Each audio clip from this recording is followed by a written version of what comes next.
Ma'am, we are live. So, hello viewers. Today at Vidhi Adda, we have a very special guest with us, Jade Whitfield. She is legal secretary to the President of Clergy Discipline Tribunals at the Church of England. So, before proceeding further in this discussion, I would like to tell you what is Vidhi Adda. So, basically, this is an online discussion forum where we talk about the recent social and political developments which are there.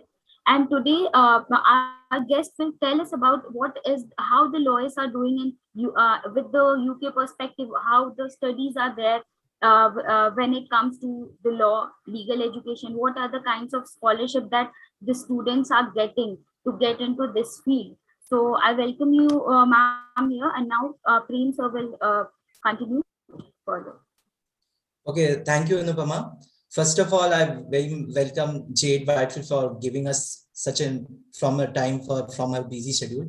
So how I met Jade is I was scrolling through my LinkedIn account and we saw Jade. Jade did her A level from Higham Spark 6th form. Thereafter, she did law from Anglia Ruskin University. She passed out in 2021. Thereafter, she is also pursuing her master's from the University of. Apart from those states, see, these degrees are nothing. These degrees are degrees, but the journey is what it makes it special.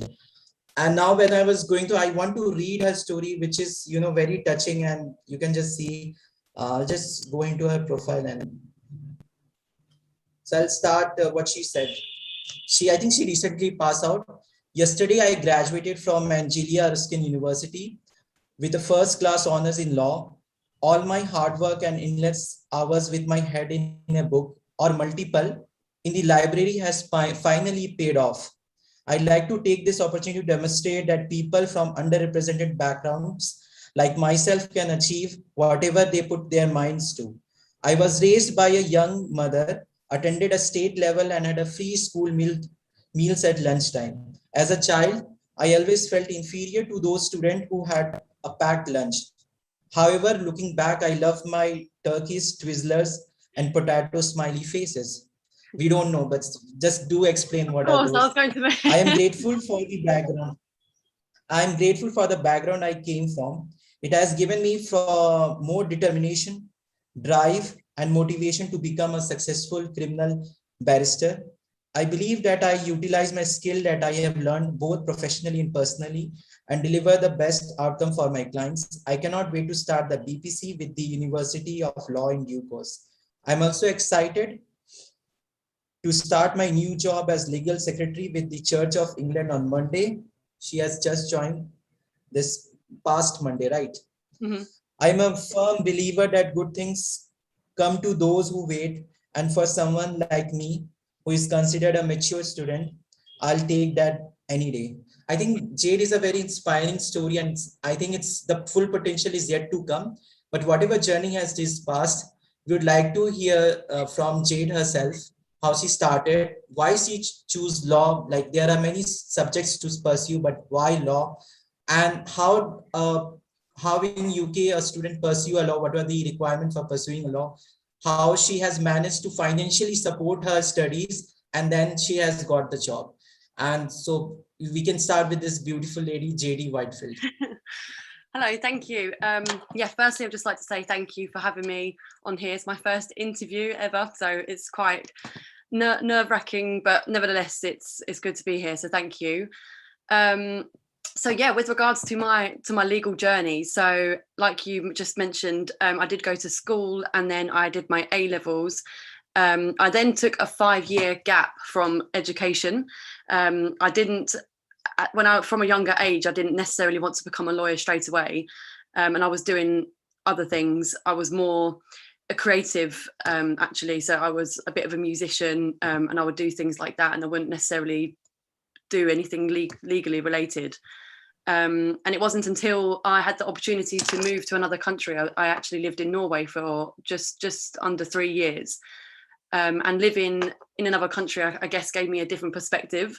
And it also taught me to grow up quickly because I was on my own in another country. And everybody in Norway, especially Scandinavia, they were very professional. And I think it inspired me to actually become a lawyer, because it's something that I always wanted to do, but never had the confidence to do so. So then I moved back, and then I joined Anglo-Ruskin University, and I studied law. I studied very hard, and obviously, as you can imagine, during the COVID period, all of our classes were moved online. So that was quite difficult, in the sense of the law is quite difficult to understand anyway, and without that face-to-face interaction, it was quite difficult to get grasps of particularly some procedures. But nevertheless, I read a lot and spent a lot of time in the library, and yeah, like I said in my LinkedIn post, it did pay off, because I graduated with a first class. So yeah, that's how my journey began. Okay, so see, before choosing a law, is there something that you were inspired by, seeing something like some human right violation or something that inspired you to choose this subject? Of course. One of my biggest inspirations, actually, I'm not too sure if you're aware, is Amal Clooney, which is George Clooney's wife. She's just an amazing human rights barrister. And I remember when I was younger, I was like, I want to just be her. So I guess she was one of my biggest inspirations as to why I wanted to join or to become a lawyer. And especially because she's not obviously a criminal lawyer, but I guess I'm always interested in crime, and I love watching like criminal documentaries and stuff. So yeah, I guess that's inspired me as well to become a criminal barrister, because I'm going down the barrister route as opposed to becoming a solicitor, mainly because I enjoy the advocacy side of becoming a barrister and being in court every day and traveling, and being self-employed. So that is why I want to become a barrister. And ma'am, I want to focus on the women perspective. Like in India, it is basically a male-dominating profession. So what's the situation there? Like, what's the ratio that is there in the legal Yes, I believe it still is quite a male dominant in industry, of course. When I was researching for which chambers I want to join, they are predominantly, mainly the silks are men. And the QCs, that they're mostly men, and a lot of men. So it is quite male dominated, which I think is a shame, really, because there is a lot of female talent, and I think now is the time in order to like diversify that part of the legal sector. So yeah, it's still, I think it's still very much the same here too, unfortunately. All right, so there's in the post you said something from the inferior. What was that referring to? What inferior you were saying, that someone from this inferior can represent and do a lot? Of course, yeah. So I do come from what they say an underrepresented background, so a lower class background. So I guess I touched upon that because there is this kind of unwritten rule that I guess people that go to the bar are from middle class backgrounds, and they kind of get like a helping hand, as it were, in order to become successful.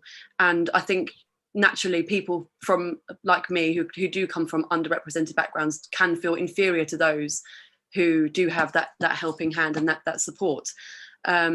So I guess it is kind of, one would say it was difficult to join the bar because, like you mentioned about scholarships, there are some scholarships which you can apply for in order to get to the bar, because it is quite expensive. It's like £16,000 to do the bar course in the UK. It did get reduced from 18,000, but regardless, it's still quite expensive. So the inns, sorry, I want to get this. Just I want to interfere. You said this inferior is the underrepresented. So underrepresented in the sense of, is it the minority population you're referring, or is it a financially weak, or it's a very less? Can you explain it more? Yes, I guess so. Like the minority essentially. Yeah. It's a minority. Yeah. Okay. Can you just say a percentage, like what's percentage of this? What you of course, as somebody who, like I've said, like comes from a disadvantaged background, those who have attended a state school as opposed to a private school, free school dinners were only eligible to those who did come from a lower represented background, such as myself. So that's why I mentioned about the kids with the packed lunches, because they could afford to have those packed lunches, as opposed to me growing up. I didn't have that luxury, as it were, to have that. So that's what I mean with regarding the minorities. Like I am part of that minority. Okay, so you finance how did you supported your education expenses? Of course. So it's been tough. So I've always worked. I've always worked actually from the young age of 14 to support my family. So to finance myself. So during university, I was working just part-time during that time. And then in the summer, I would then go full-time in just various coffee shops just to save up money. And then, so I've just been working alongside studying. So it has been quite challenging in itself, because I've had to just like kind of juggle my time. Okay. Do you know, in India, we are dependent on parents till our age of even 40. Oh, wow.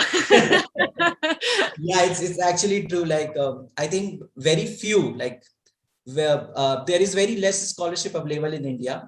But since we are very privileged one, our parents take care, most of even 90% of the parents, they fund their education. Even after when they pass out the law, it's not very high paying job in India. It's one of the least people will preferring to become a lawyer. It's a reality in India. People don't want to become a lawyer in India, because it's very less paying job, less paying profession compared to other Especially for the freshers who join litigation and all, like it's very less. And in India, the lifestyle is different here. If you do any part-time job and all, then people will look down upon you. So like it's something, like what to say, stigma or something like. Yeah, no, of course. Yeah. There is no, actually, to correct it, there is no part-time compared to the part-time jobs what you get in the I think I consider it as a developed country, UK there. So the part-time job that is available there, it's not available here in India. So the jobs are very less. These sectors, like if we go to the coffee shop, or we go to the work in some another bookstore or some stores, but it can't, because the expenses of education is very high compared to what you have. And since so just you said you did the jobs, were those jobs enough to pay the courses? Were those jobs enough to pay your fees? No, so I had to so we have something called the student loans company, which essentially, so I have a loan to get out to pay for my course fees, because they are £9,000 each year. So I just worked part-time in order just to fund living, essentially. So I couldn't afford them. Are you still paying that loan? Like, yeah, so when you start, so I think I will start repaying that loan back now, because when you earn a certain amount of money, then they deduct it from your monthly wages. So I wasn't able to afford the fees outright. No way. Okay. But see, that's the part of those company, I guess, that loan company will only fund your education. But what about the rest of the expenses, your living expenses, your food expenses, your travel? I had to work part-time in order to afford my living expenses. Not that I have a very extravagant life. So wasn't this balancing both was it easy? Like, I mean, of course it was not easy, but studying along with it, and then you have to study a lot, and then you have to stress out. No, so it was difficult. So I just, like I said earlier, I had to just manage my time really well. So I like to get up early anyway. So I would get up around 6 a.m. and then I would do like a load of reading in the morning, and then go to university, and then go to work, and come home, and then do it again the next day. So it was quite challenging, but I prefer to be kept busy. Like, I think I function better when I'm kept busy, as opposed to not having much to do. So it was okay. It kept me busy. Yeah, it was good. Because of what, did you miss any classes? No, I didn't miss any classes. No, surprisingly. Okay. And ma'am, could you please tell me how the judicial process works there, like how a fresher gets into the judicial, like what's the procedure? Like here we have lower judiciary, then higher judiciary, and then there are different exams relating to this field.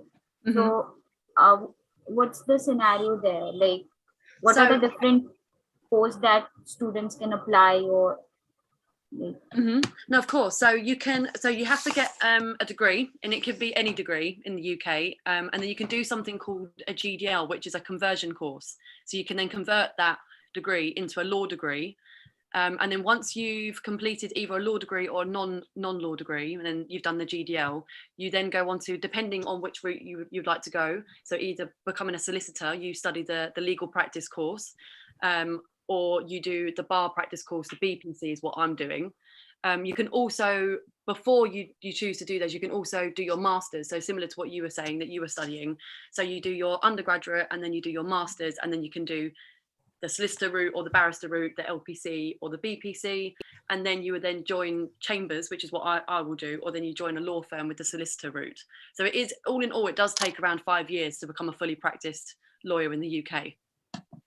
ma'am, what was your reason to pursue higher education? Like here we pursue higher education because lots of job avenues, they become available to the students who are who have done their post graduation. So what was your reason there?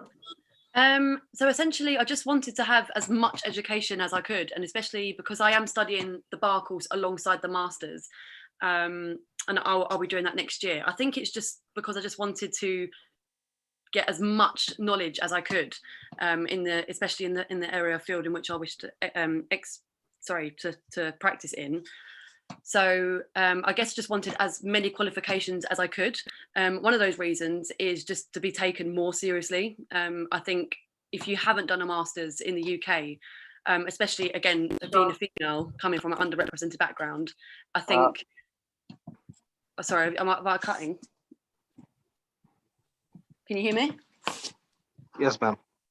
Yeah, I'm back. Can you? Yeah, okay, perfect. Okay. And ma'am, what's your area of specialization? Is there any area of specialization in your higher education? Yeah, so I wish to practice in criminal law, and I'm also interested in family law. Me too. I'm also pursuing criminal law. Yeah, I know in the UK there are lots of there have been lots of cuts, especially to the legal aid. Barristers are quite underpaid. However, that hasn't deterred me because I still wish to pursue a career in criminal law. So yeah. You said there's a difference between a barrister and a solicitor. Are both of them practice before the court, or they have a different area of so a solicitor, I believe they can.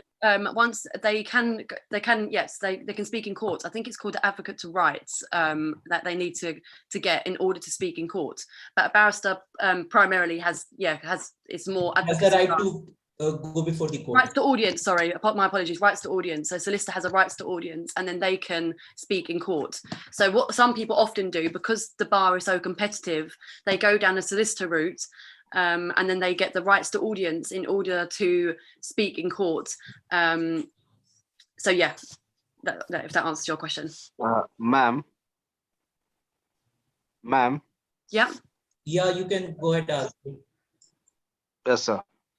Ma'am, what is the fee structure to pursue a law degree in UK? The fee structure, so it's yearly. So an undergraduate degree yearly is £9,000, and I think for international students it might be a bit more. Don't quote me on that. So I think it's over £10,000 each year, and then the masters again I think is around the same price. It is quite expensive. So my only advice is if you just make sure that you're 100% before you get into something. Okay. I think that's fees. It depends from the college to college, right? Like your was a state-funded college or it's a private university where you study? So all universities are the same, actually. So obviously there are different. It's not Oxford, but what I'm saying is you can still get funding for all of them from the government. So from student finance. Is there any scholarship programs for the law students? So there are scholarships. So for some exceptional students, I think there are scholarships to do the undergraduate degree. There are a lot of scholarships to either do the bar practice course, and I'm not too sure about the LPC because I'm not going down that route.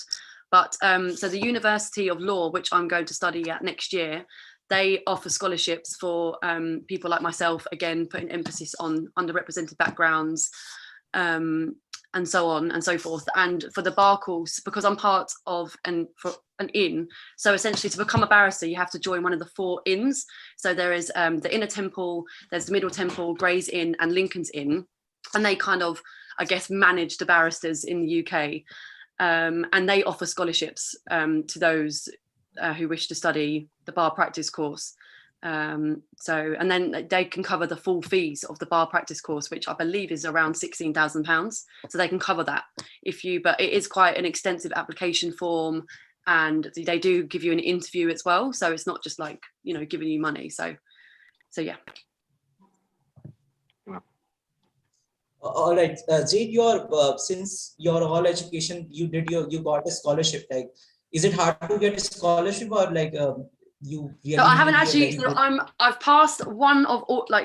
Okay, so with the University of Law, they offer their scholarships, and I've passed all of the stages. So I'm hopefully waiting to see what I would be awarded in December. And their scholarship application was essentially, I had to send an application form. I then had to practice a plea in mitigation, which essentially is if you are being sentenced in the UK, your defence barrister can essentially give the courts a plea in mitigation, which kind of mitigates your sentence. So they take into consideration, for example, if you have any previous convictions, if you're of good background, and so on and so forth. And then that's put to the judge for them to decide. So I did one of those.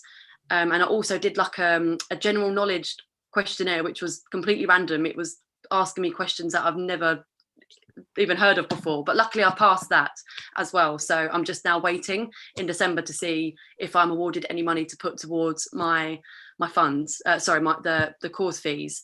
And I am applying for I'm part of the Inner Temple, so I'm applying for the scholarship from them, and the interview is in March of next year. So I won't find out that until I reckon around April of next year. So, yeah. Okay. One more thing I had to add on, since you studied, since you also mentioned that there is a student loan that was there. So don't you think that government should be thereupon to support the education of meritorious students who are financially not well off? So I think the student loan is very kind of a very troubling to even pursue further and to do something else work. So don't you think student loan should be something that government should take it up and reduce it as much as it can? Of course, yeah, because it is quite daunting having this, because everybody essentially, well, most people do get this the student loan, but it is kind of daunting because you just know at the back of your head there's £25,000 or £24,000. Sorry, £27,000 actually, that automatically you get the second you graduate, which is a shame because it is a lot of money. So I do think 100% that there should be more, like, especially for students from underrepresented backgrounds, more help in affording, into affording their fees, because you do have to repay it back after you earn, I think, £25,000 a year. So hopefully one does get a job that pays a bit more than that. So they do deduct that from your monthly salary. So yeah, I do think that there should be more funding for degrees in the UK, for sure. It used to be, I believe, in so right now, like since you are working with a firm, or you are having your own clients come to you, and yeah, so I'm currently working in the legal department for the Church of England, which is something it's such an interesting area actually, because it's just completely separate. It's got its own kind of jurisdiction, as it were, as opposed to the States. So it is really interesting. So I work as I'm the secretary of the president of Tribunals. We get a lot of complaints that come through, not a lot, but we get some complaints that come through regarding the conduct of the clergy for the Church of England. And we kind of deal with those, whether or not they are successful or not. So yeah, that's what I currently do at the moment. Okay, so after it's not with a firm. It's not with a firm, no. So the Church of England is an organisation. So correct, yeah. So right now, you since So you are you planning to go ahead with the practice before the court, like the barrister part you'll be pursuing in the future, right? No, of course. So I did apply for scholarship last year. However, I completely messed up my interview, which happens to the best of us, I'm sure. And I didn't actually get a scholarship. So I pushed my bar practice course to next year in order to save up some more money myself in order to put towards the bar course. I am reapplying for scholarships this year, and hopefully, fingers crossed, I'm successful. But yeah, so that's why I'm working full time now, and again, it's just to save up some money just to put towards my course fees. I'm self-funded, you see, so yeah, I put everything towards it myself. So yeah. Ma'am, Yeah. what is the which university is the most prestigious to pursue law degree in UK? So sorry, could you repeat your question, please? Which university is very well known in UK for pursuing law? I mean, most universities, especially in London, are well known. There are obviously some that aren't so well known. But King's College is a really good university. UCL, another one, is a really good university. Obviously, you've got Oxford and Cambridge, which are like the top in the UK, which I'm sure you've probably heard of. But if you look, I think there is on Google, you can just Google like the top 100 universities in the UK or London for that matter, and it does give you like a directory of the rankings of the university. So yeah, I think if you refer to that, then I think that could be useful. And ma'am, is there any kind of overseas reservation, like if any other person of other countries willing to study there? So is there any special reservation kind of thing? What do you mean, for international students or just for? Like if from India someone wants to pursue a legal study. Oh, okay. I'm actually not too sure. I believe, because as you know, I'm not an international student, so I'm not too sure with the international student side of things. But I do know that every university does have an international student section on their website, which you can refer to if you are wanting some more questions. Alternatively, you can email the university directly. I wouldn't say phone because it might cost. I'm not too sure how much phone calls cost from India to the UK, but yeah, they're normally pretty useful and helpful, the website. So if you wish to refer to that for international students, but I'm not too sure because I don't know how it works with your education. So do you go to college after secondary school, or how does it work? We have school till like.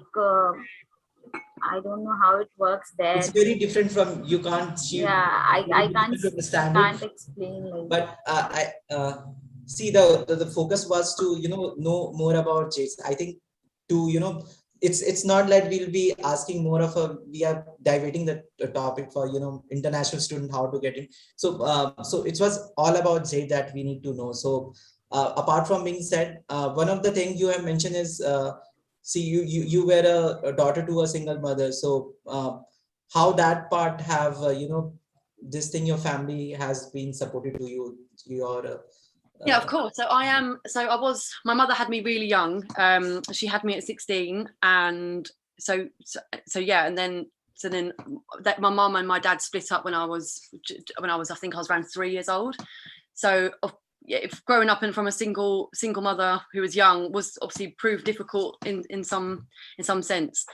So yeah, because obviously I didn't have like a mum and dad living at home, so I guess that was that stigma at school that your parents, your mum and dad aren't together. It was quite challenging at school, but nevertheless, it's not. She must be really proud of you of what you have become. Thank you. Yes, they are. Yeah, yeah, they are. They my graduation ceremony was, I believe, last Thursday, and they both attended. My mum and my dad, and yes, they were very proud. I'm actually the first in my in my family to go to university, so no one in my family has actually gone to further education. So I'm the first. So. Oh. That's the thing compared to them. For them, here the education. It's very easy to pursue the education because of some education are very expensive, but some are not. So getting education is here in India, it's quite easy, but compared to getting jobs and getting well paid, it's very different from the UK compared to what you are being able to right now. So one of the things, like you said about the Amal Clooney, like does she really inspires you?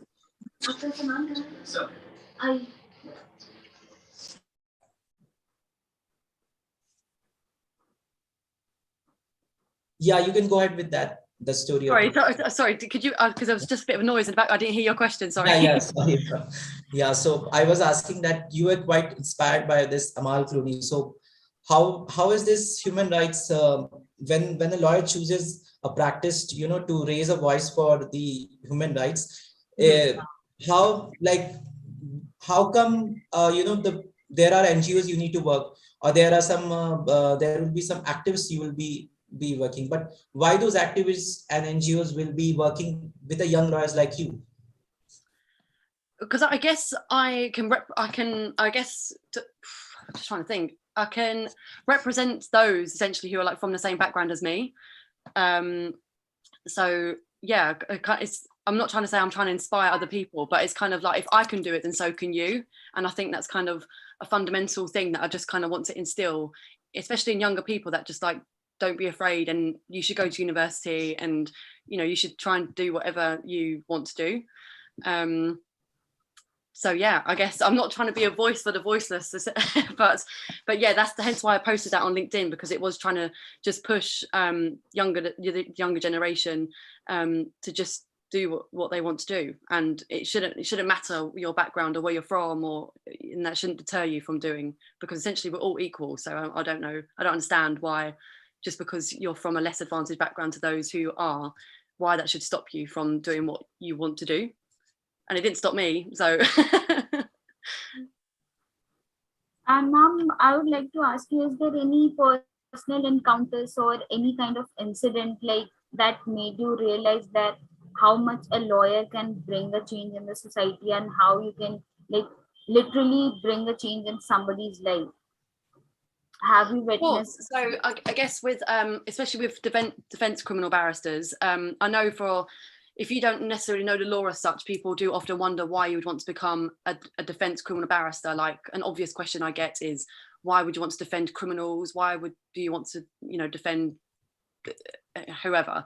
And I'm of the belief that you are innocent until you're proven guilty. And I guess the reason why I want to become a defense barrister is just to carry the miscarriage of justice. So essentially, people that are innocent get proven guilty.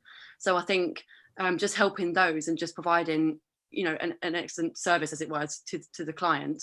And I guess, yeah, you are changing those people's lives, because regardless of the evidence, if they are genuinely innocent, then there should be no reason why they should be convicted for something they haven't done. So I guess, yeah, that can change someone's life, because it affects people's liberty at the end of the day.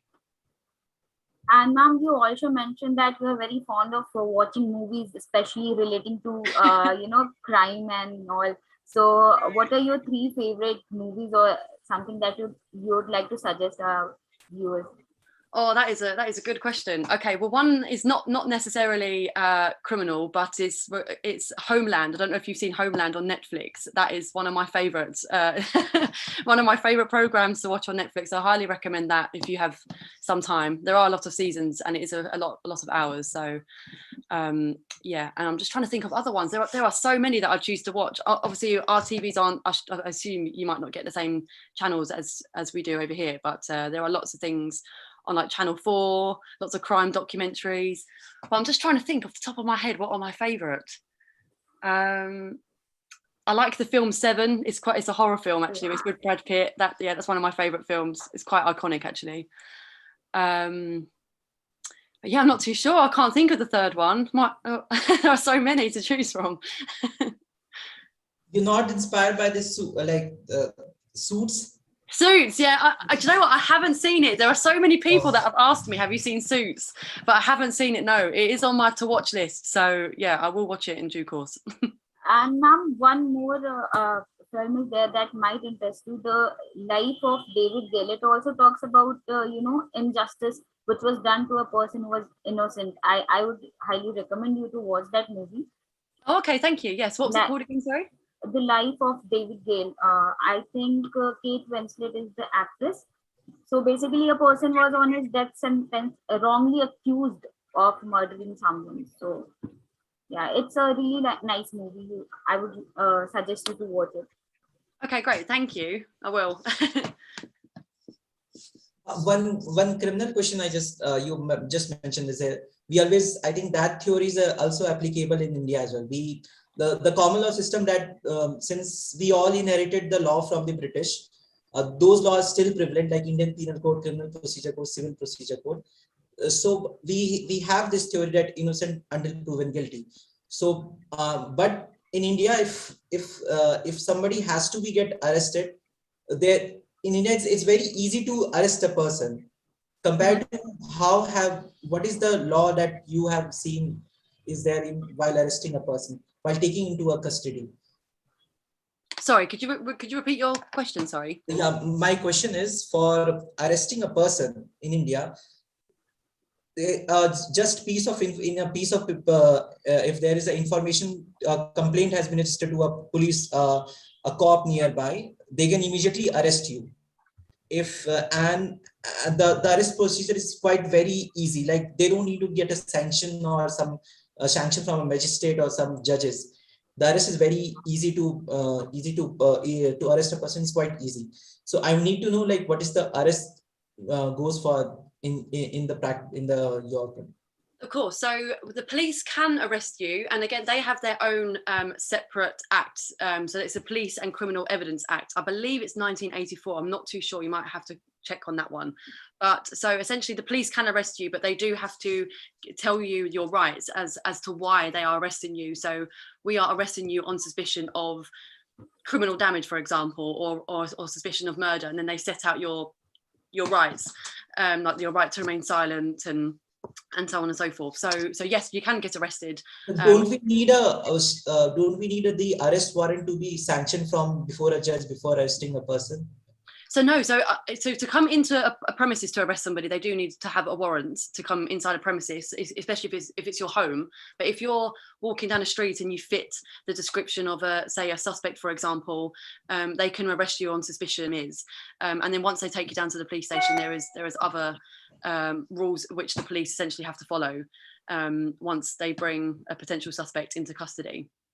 And how long if there is a suspicion is there, like they have arrested a person, how long it can be keep in custody for purpose of investigation? Of course, I believe it's 24 hours. They can extend it if the criminal is, or not criminal, sorry, if the suspect is deemed to be highly dangerous, for example. So they can be held a bit longer whilst they, I guess, develop evidence against that suspect, or no evidence, for example. So once they start interviewing and everything, that's within the 24-hour time limit. If the offense is like, there's one of the law that there was a sedition law in India, but in UK it's not I think sedition is not a crime. Like they have removed that sedition provision. Correct. Mm-hmm. So. Yeah. But in sedition, if there is a commission of sedition, if like there's some Facebook post or there's some Twitter, there is an arrest. If a person is get arrested on that basis, getting a bail, it will be very difficult to get a bail. Okay. In India. So compared to how in the UK it has been dealt regarding the arrest against the freedom of speech and expression. So sorry, what in a sense of how it affects once you've been taken? How is the freedom of speech?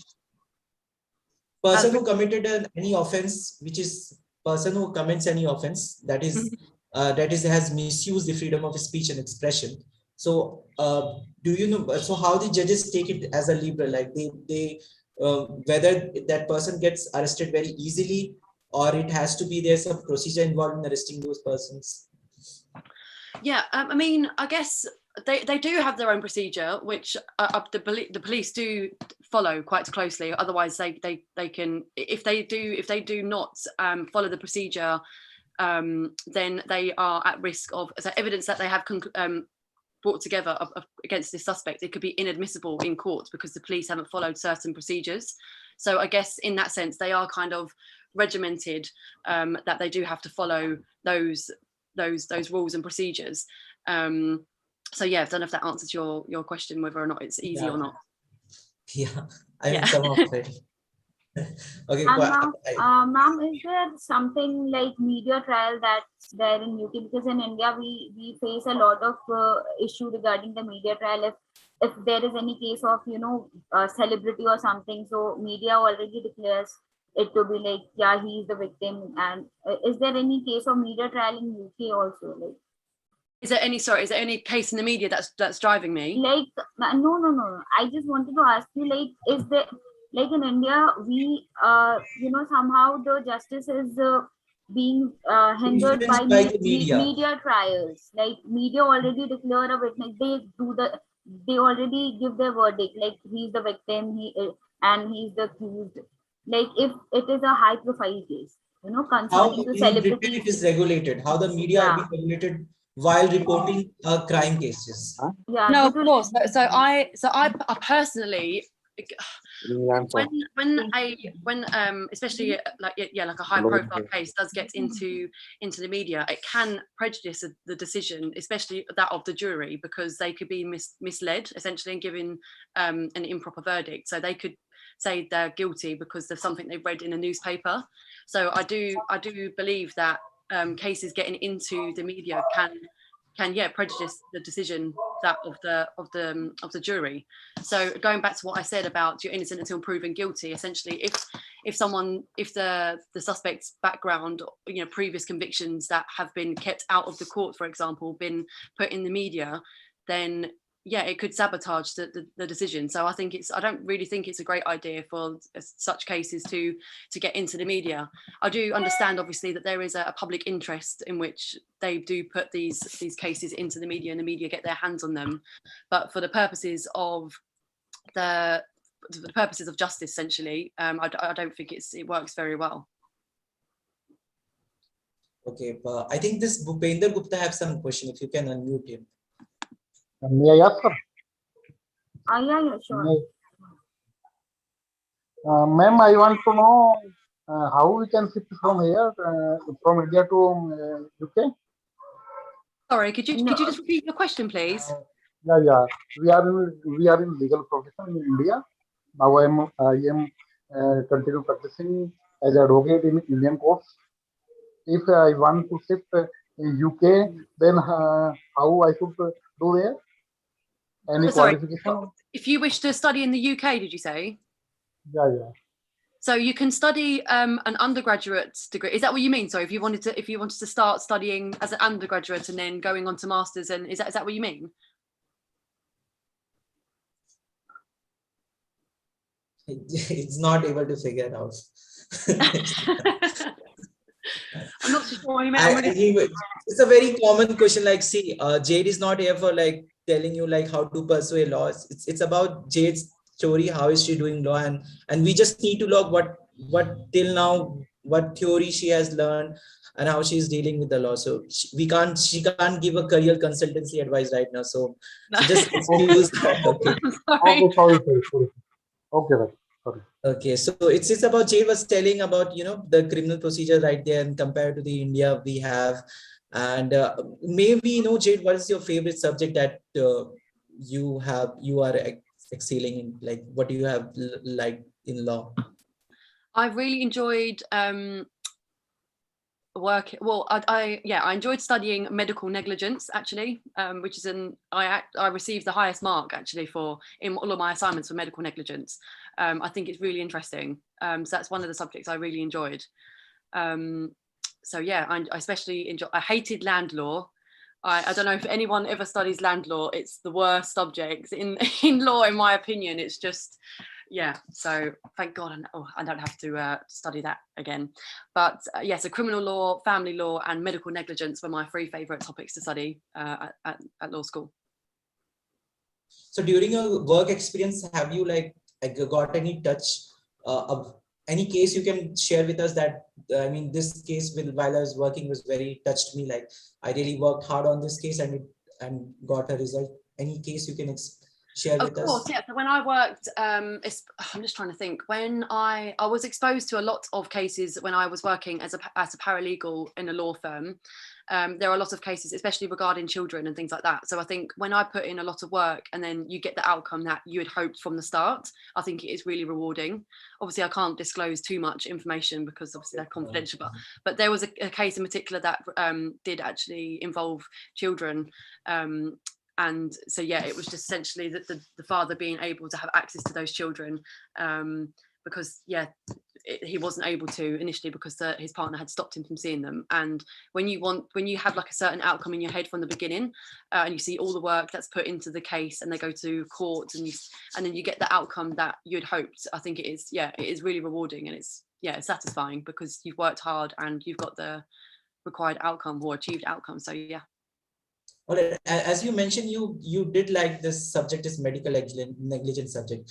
So medical negligence will be dealing with somebody where the doctors or the specialist has performed something and there was a negligence, and that doctors or that institution needs to pay the damages, right? So how successful is that area of practices? Like, do the claimants get their money from when the medical negligence happens? Of course. So I do know that cases brought, I mean, I'm not like 100% sure, but cases brought against, so we have the National Health System, the NHS, which is free here in the UK. And from my understanding, I believe that it is quite difficult to bring a claim against doctors here in the UK, only because they will then get expert witnesses because they have a duty of care, as I'm sure they do in India. And if they, I guess, fall below the standard of what's required of them as a duty of care, you can bring a claim, but then the doctors could potentially get like other expert witnesses to kind of say if what they had done to that particular patient, whether or not it fell below the standard. And the majority of those cases do not actually fall below the standard. So it is quite difficult to bring a successful claim to the NHS, especially doctors in particular. In India, it's quite a difference. See, in India, we file when medical negligence happens and we need a claim to claim damages, we go before a consumer court. So we don't become a claimant, we become a consumer to claim our money back. And the consumer courts are very much they don't give like they are in a very bad situation to work. Like there's it's quite a delay that they take. They don't give you much of a claim if there is a medical negligence, because it will require a high level of evidence to prove it. So that's a problem. I mean, is there a consumer court in UK? Consumer, so I believe, so especially with like company law, I wouldn't say consumer courts. No, it's not for, I mean, I might be wrong, but from my understanding, I don't believe there is a consumer court. No. Okay. So what is this tribunal that, what is the meaning of tribunal and what's the difference between tribunal and court there?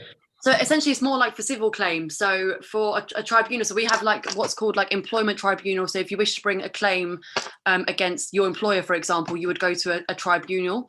So basically it gets resolved as opposed to going to court. So yeah, you have an employment tribunal, as what I'm working with the Clergy discipline tribunals. That is to deal with complaints brought against the Church of England. So it's just essentially disputes that arise and hopefully get settled one way or another. Okay, just like a quasi-judicial body. I'm sorry? It's a quasi-judicial body, right? Well, Clergy, yeah. So it's essentially all the religious bodies, yep. So bishops, priests, etc. That it's just a name. It's just a collective noun for. All right. Okay, so Jade, how much time a trial will take place? Hello. Sorry. What was your question? I want to know what is the maximum time period for a case there? Trial. What's the max? Sorry, I can't really hear you very well. What's the maximum time for completing a trial? Like here, the cases take too much. Some fraud cases can take months. because it is just the amount of evidence. Some murder trials, for example, can take again months again because of the evidence, but some can just take a day or two, depending on what. So I know like some divorce proceedings can take a week. So I want yeah, to know they vary. minimum and maximum. With medical Minimum negligence. Yeah. No. I'm actually not too sure how it depends if your claim is successful or not, and depends on how extensive the claim is. So I'm actually not too sure. I haven't really delved much into that. It's actually in India, it takes like 10 to 15 years to conclude a trial. Oh wow, okay. I mean, again, don't hold me on this, but I doubt it will take that long here. Yeah, I mean, in some murder cases, in something it takes a quite a long time. It's Yes. the tendency of cases is a lot more to compare to the UK courts and Indian courts. British, but still, it's the execution is quite a different story. So. Sometimes the accused is dead and the trial is still going on. So that's the. Oh wow. Okay, that's a very long time. Yeah. So that's the issue with our legal system here. Oh, okay. There are speedy trials as well. There's a concept of speedy trial, but those speedy trials is a normal trial in UK. So like what is normal trial in UK is a speedy trial. Okay, yeah. Okay, and there's a extraordinary, and what's normal trial in India, it goes more than 2 to 3, 4 years, and some of them don't even go for a trial. It just remains like this. So the criminal system is quite slow. Anything add you want to say? I want to know about there is any law about negotiable instrument in UK. Can you put questions in the chat box if possible? So you are not audible. Helpful.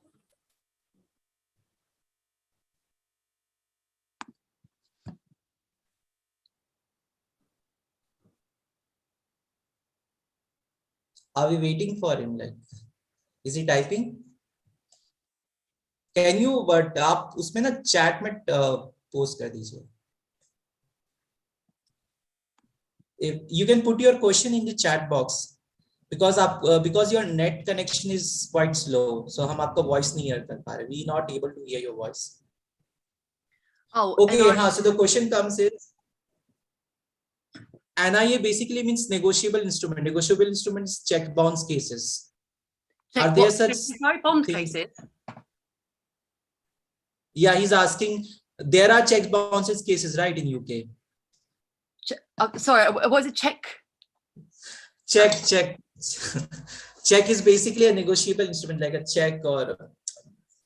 I don't believe that. No, sorry, this is the first I'm hearing of it. So yeah, okay, sorry. So it's there's a very world of a difference between terminology in UK and India. So I mean, sorry, this even I'm not able to. What's the word they use in UK? Okay, but anyways, it's a good to know. Like, I'll look into it. But yeah, I'm not too sure. I can't explain that thing in what. NI is basically means negotiable instruments. Okay. Out of it, negotiable instruments. There are this check drawer, or there's a. Can you, Anupama, you know any other mode of instruments? DP not demand promissory note. Demand promissory note. Oh, I haven't heard of that. No, I mean I haven't actually studied the bar course just yet, so my knowledge might not be as extensive as one could hope. See, I think the legal हमारा जो इनका है उनका है बड़ा is different. They are very specific in their subjects. Mm-hmm. I think he just left. Oh yeah, he did. Wow. Okay. See, basically many were like it's a world of a difference. I can understand what practice you're going there. So you have a lot of I think he came back. Okay, so you have a criminal background, right? Yes, well, somewhat. I haven't actually worked officially in the criminal sector as of yet, but I do anticipate hopefully working in the criminal sector. Okay, right now you are enjoying your work as a legal secretary there? Yes, it's really good. Yeah, I'm really enjoying it. It's only been my first week, and yeah, I've really enjoyed it. So, like, how many legal secretaries? You are the only one. Yes, I am the only one. Okay. How's the work pressure and timing and all there? Yeah, I mean it's okay. I do believe it will get busier as it goes on because it is only my first week, so it's a lot of onboarding and just getting up to speed with how everything runs and everything, and how applications are made, and yeah, so it's a lot of learning this week. So I'm sure once the weeks go on, my workload will double. Is it in hybrid mode or offline mode? Is there? So Yeah, the codes are functioning in a physical mode, or it's working in a mixed mode, or it's in no, a of course, Virtual, we virtual. do still actually say the virtual. word hybrid too. So it is hybrid. So I have the opportunity to go into the office 2 days a week, and in the 3 days I can work from home, which is really good. I do like that. It depends on you or on codes. It depends. I think because in the UK, obviously due to COVID, I don't think everyone has gone back to the office full time. So it is everyone's working hybrid, if not all remotely still. So yeah. What did you like? Like the virtual was much easier, or the hybrid, or the physical one, the offline I mean, mode? there are pros and cons to working remotely. One of which is it cuts out the travelling time and the costs obviously for the public transport. Yeah. And then you also miss out on, I guess, social interactions with your colleagues. But then I like the fact that it's 2 days in the office and 3 days at home. So 2 days I get to see my colleagues and work in the office amongst everybody. And then those 3 days I can work from home, and then I can really focus because I'm on my own, quiet. And so, yeah, it works for me. So it might not work for everybody, but it works. So the hybrid one, right? Yeah. You have mix of both the social interaction and you can also work from remotely from your home. Of course, yeah. Okay. So we will be closing this. Any more questions we have? Bhupender, if you have any questions, or Rohit, if you have any questions, you can have. No, sir. Thanks. Thank Thanks, you. sir, for your initiative, sir. Yeah, but I think Jade will work out what was that negotiable instrument. No, I will. Yeah. Yes, I'll send an email or something. I'll try and figure out what's yeah. It's a very these things are very we actually, this negotiable instrument, these are all when the British were there in India, these are all acts. We haven't bring out a new acts. So these are all acts of 19 before Independence Act. So we were quite surprised that check bounce acts were not there. Maybe I think what I like about this UK is they have your laws compared to Parliament. They are quite updated. I think are those old laws, there will be less of old laws and new laws are coming. Parliaments are bringing new laws as per the the rights exist. I mean, as per the requirements. So for us, we are carrying on the law, like Evidence Act. We are still there. Indian Penal Code is still there. So, anyways, I think we had a great time with Jade, and thanks for for taking our calls. Of I course, called you a lot. Don't worry, don't be silly. But I was surprised that calling you is quite. I never realized that I can call in the UK number. It's quite cheap. If you don't, I think many of don't know it's quite a cheap. Like it's costing around. It's free with Wi-Fi. I think it's free on WhatsApp. So yeah, you can phone. I didn't call you from WhatsApp. I actually call you like. Okay, that's fine. It actually quite less. I was like quite surprised. Oh, that's good. So thanks for you. Oh, you're welcome. Okay, well, thank you for having me. It was lovely to meet you all. Thank you so much, ma'am. And I wish you all the best for your scholarship test that you were talking about, that you are waiting for the results and all. So all the best for that. Thank you so much. Thank you. And yes, and yeah, good luck with your masters. Thank you. Thank you. So we'll end this. We'll share this link with this is a live stream, so I'll share with you. Okay. Okay, thank you so much. You can just watch. You have liked the conversation. Okay, wonderful. Thank you so much. Okay. Thank you for having me, guys. Bye.